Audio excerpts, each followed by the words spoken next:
Hey, shalom, shalom. First and foremost, I want to say call halal Yahweh by Hashem, Yahweh Shah, by Hashem, Rakah Kodash. I want to send double honors to the apostles, elders, bishops of Great Millstone. I send much peace, love, and salutations to y'all came out there pushing the word of Yahweh, Hashem, Yahweh Shah, in sincerity and truth.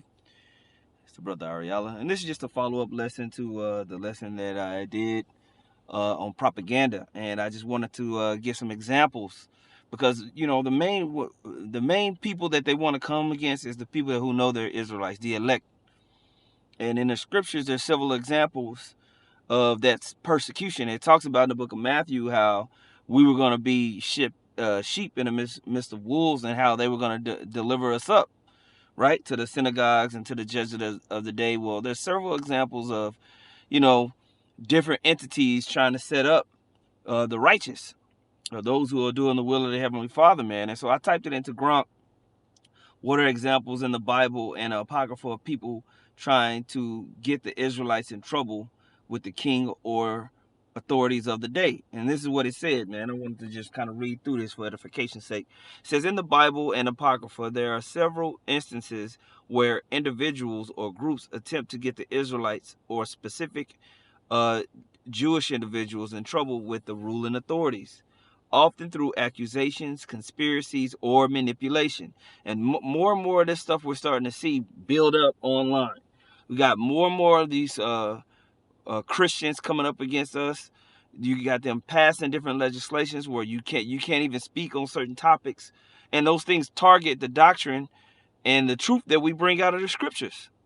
Okay, so all of these type of things are really pointed at the so-called Negroes, Latinos, and Native Americans, and the scattered that are waking up to this truth. It says, below are some notable examples from both the Canonical Bible and the Apocrypha, presented concisely with relevant details. It says, number one, Haman's plot against the Jews. This is one of the most famous, is Haman, and what led to what we understand as Purim. It says, context. In the Persian Empire, Haman, a high-ranking official under King Xerxes I, became enraged when Mordecai, a Jew, refused to bow to him. Haman manipulates the king by claiming the Jews are a disloyal people who do not obey the king's laws. He secures a decree to annihilate all Jews in the empire. It says, outcome. Through Esther and Mordecai's intervention, the plot is exposed, Haman is executed, and the Jews are saved. And not just Haman, but all those Edomites that were in the provinces underneath the Persian Empire were rooted out. And we created a whole celebration for that day, called it Purim.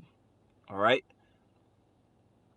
Number two says, the plot against Daniel. And you can go read about that in Esther, the 3rd chapter, and there's marked in here. In the summation, Esther chapter 7 through 9, you can read about that. It says, number two, the plot against Daniel in Daniel, the 6th chapter. Context. In the Babylonian/Persian Empire, Daniel, a Jewish exile, rises to prominence under King Darius. Jealous officials trick Darius into issuing a decree that no one can pray to any god or man except for the king for 30 days. Knowing Daniel's devotion to the Most High, they accuse Daniel of violating the decree, leading to his punishment in the lion's den. Right? Outcome. The Most High protects Daniel, and the conspirators are punished. And we see in this theme, that's why the scriptures talk about every idle word.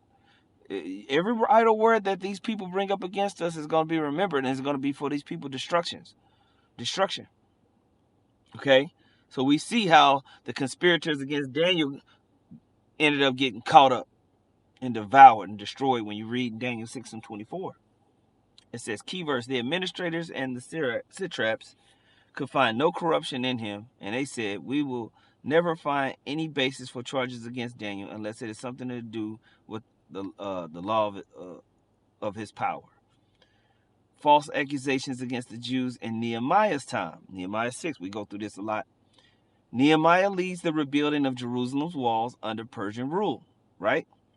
Action. It says, Sanballat, Tobilah, and Geshem, regional adversaries, falsely accused Nehemiah of planning a rebellion against the Persian king, hoping to halt the work and get him in trouble. These letters in Nehemiah chapter 6, verse 5 through 7, these letters claiming Nehemiah intends to proclaim himself king. All right, so they go and say, they always say about the Israelites are rebel rousers, the Israelites are a problem. We seeing that same thing today, bro. Same thing today. They're going to try to say that we trying to take down America or Babylon the Great, or have some type of carnal, takeover. It says outcome. Nehemiah denies the accusations, continues the work, and completes the wall. Nehemiah chapter 6, verse 8 through 16. It says, they were all trying to frighten us. Key verse. They were all trying to frighten us, thinking their hands will get weak for the work and it will not be completed. Well, we know the outcome of that. They ended up finishing. So we got to keep building. As we're building our temple through the Spirit now, people are going to come up against us. People are going to say this and that. And we got to trust in Yahweh Shem Yahweh Shai that he's with us and that everything will be completed. Number 4 says accusations against Jeremiah in Jeremiah 26. All right, it says context. During the reign of Judah's kings, Jehoiakim and Zedekiah, Jeremiah prophesies against Jerusalem's sins. Priests, prophets, and officials accuse Jeremiah of treason for predicting Jerusalem's destruction, claiming he undermines the state. They demand his death or imprisonment. All right, this is in Jeremiah 26, 8 through 11, and chapter 37, 11 through 15. Later, a few officials accuse him of deserting to the Babylonians in the 38th chapter. Outcome, Jeremiah is spared through divine intervention and the support of certain officials, though he faces imprisonment and hardships. All right. Yeah, and this was his own people, the Israelites. And we see this happening with these black Christians and these other bootleg Israelite groups talking about we hate our own people because we telling our people 2/3 of our people are gonna die. 2/3 of these nigglets running around are not gonna make it. The black woman is out of order. So what happens? We get hate from our own people, and they be the first ones running to the church or gonna want to run to the government to get us taken down with the accusation that we make so-called black people look bad. All these things, there's nothing new under the sun. All these different lanes of propaganda are basically back in the earth. Okay. Then it gives some apocryphal examples. It talks about the Susanna, where you have the two old heads accusing Susanna. And then Daniel comes in, intervenes, and everything like that. I thought that was a pretty good one. Antiochus, the forced persecution and the role of Hellenized Jews in First Maccabees. It says in First Maccabees, during the Seleucid rule of Judea, some Hellenized Jews collaborate with King Antiochus IV Epiphanes to suppress traditional Jewish practices. Right? It says these Jews seeking favor with the Seleucid authorities support Antiochus' decrees banning Jewish religious practices. Talking about circumcision, sacrifices in the temple, righteous sacrifices, right? Keeping the Sabbath days and high holy days. So these sellout Hellenized Jews basically were setting Jacob, okay, to be killed if they didn't follow, right? Same thing we're gonna have today, man. It says this leads to persecution, including executions and forced pagan worship. Outcome, the Maccabean revolt, led by Judas Maccabees, resist the oppression, eventually restoring Jewish worship, and that's where we get the Feast of Dedication, okay?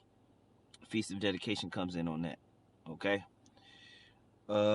Yeah, man, so I just want, it listed a few things here. I'm not going to read all of it, but, this propaganda against our people is very common. Propaganda against those who truly believe in Yahweh Shem Yahweh Shai is nothing new, man. And we're going to start to see these different forms of them trying to sell us out to the authorities. It's going to start to pop up more and more and more. That's why brothers got to be mindful of who you're interacting with. Be mindful who you're interacting with on social media, Be mindful of the certain conversations that you have with people throughout your daily life. Anybody can be an agent, so you got to move in the spirit, okay? You got to move in the spirit, man. But I had typed this into Gronk. I just was wanted to see what it had to say, and wanted to kind of read and kind of add to certain things that Elder Yashawamba had went in on, and follow up with this. So with that, man, I want to say call hello Yahweh by Hashem Yahweh Shai by Hashem Rakah Kodash. Double honors once again to the apostles, elders, and bishops of Great Millstone. Much peace, love, and salutations to Yakim out there, pushing the word of Yahweh by Shemel Shai, sincerity and truth. Shalom.